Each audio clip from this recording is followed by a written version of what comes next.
Hi friends, ನಾನಿವತ್ತು ಬದನೆಕಾಯಿ ಚಟ್ನಿ ಮಾಡೋದು ಹೇಗೆ ಅಂತ ಹೇಳ್ಕೊಡ್ತಾ ಇದ್ದೀನಿ. ಬನ್ನಿ ನೋಡೋಣ ಹೇಗೆ ಮಾಡೋದು ಅಂತ. ಮೊದಲನೇದಾಗಿ ಒಂದು ಬಾಣಲಿಗೆ ಒಂದು 3 ಟೇಬಲ್ ಸ್ಪೂನ್ ಆಗುವಷ್ಟು ಎಣ್ಣೆಯನ್ನು ಹಾಕ್ಕೊಂಡಿದ್ದೀನಿ. ಅದಾದಮೇಲೆ ಟೊಮೊಟೊ ಹಾಕ್ತಾಯಿದ್ದೀನಿ. ಟೊಮೊಟೊನ ನಾನಿಲ್ಲಿ ಮೀಡಿಯಮ್ ಸೈಜ್ದು 2 ತೊಗೊಂಡಿದ್ದೀನಿ. 2 ಟೊಮೊಟೊನ ಹಾಕ್ತಾಯಿದ್ದೀನಿ. ಇದಾದಮೇಲೆ ನಾನು ಬದನೆಕಾಯಿ ತೊಗೊಂಡಿದ್ದೀನಿ. ಬದನೆಕಾಯಿ ಒಂದು 3ರಷ್ಟು ತೊಗೊಂಡಿದ್ದೀನಿ. 3 ಬದನೆಕಾಯಿ ಸ್ವಲ್ಪ ಚಿಕ್ಕದಾಗಿ ಹೆಚ್ಕೊಂಡು ಅದನ್ನು ಸಹ ಹಾಕ್ತಾಯಿದ್ದೀನಿ. ಬದನೆಕಾಯಿ ಮತ್ತು ಟೊಮೊಟೊನ ಈಗ ಎಣ್ಣೆಯಲ್ಲೇ ನಾನು ಹಾಗೆ ಬಿಡ್ತಾಯಿದ್ದೀನಿ. ಇದಾದಮೇಲೆ ನಾನು ಬೆಳ್ಳುಳ್ಳಿಯನ್ನು ಹಾಕ್ತಾಯಿದ್ದೀನಿ. ಬೆಳ್ಳುಳ್ಳಿ ನಾನು 1 ಗೆಡ್ಡೆಯಷ್ಟು ತೊಗೊಂಡಿದ್ದೀನಿ.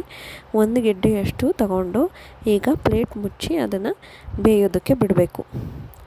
ನೋಡಿ, ಬೆಂದಾದಮೇಲೆ ಈ ಥರ ಕಾಣುತ್ತೆ ನಿಮಗೆ. ನೋಡಿ, ಈ ಥರ ಕಂಡಾದಮೇಲೆ ಇದನ್ನು ನಾವು ರುಬ್ಕೋಬೇಕು.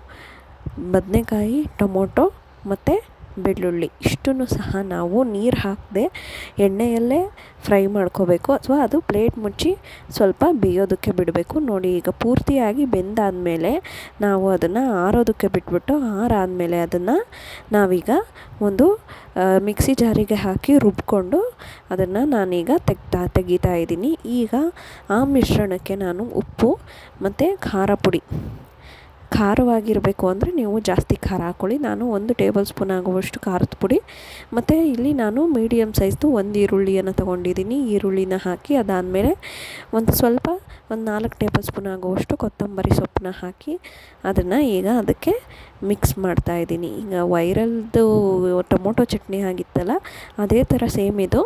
ಆದರೆ ನಾನಿಲ್ಲಿ ಬದನೆಕಾಯಿನ ಯೂಸ್ ಮಾಡಿ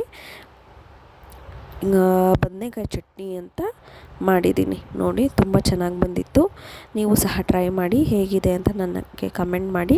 ನನ್ನ ಚಾನಲನ್ನು ಸಬ್ಸ್ಕ್ರೈಬ್ ಆಗಿ ಹೀಗೆ ನನ್ನ ಚಾನಲನ್ನು ನೋಡ್ತಾ ಇರಿ. ಯಾರ್ಯಾರೆಲ್ಲ ನನ್ನ ಚಾನಲನ್ನು ವೀಕ್ಷಿಸ್ತಿರೋ ಅವರಿಗೆ ನನ್ನ ಧನ್ಯವಾದಗಳು. ಹೀಗೆ ನೋಡ್ತಾ ಇರಿ ಪ್ಲೀಸ್. ನನ್ನ ಚಾನಲ್ ಸಬ್ಸ್ಕ್ರೈಬ್ ಆಗಿ.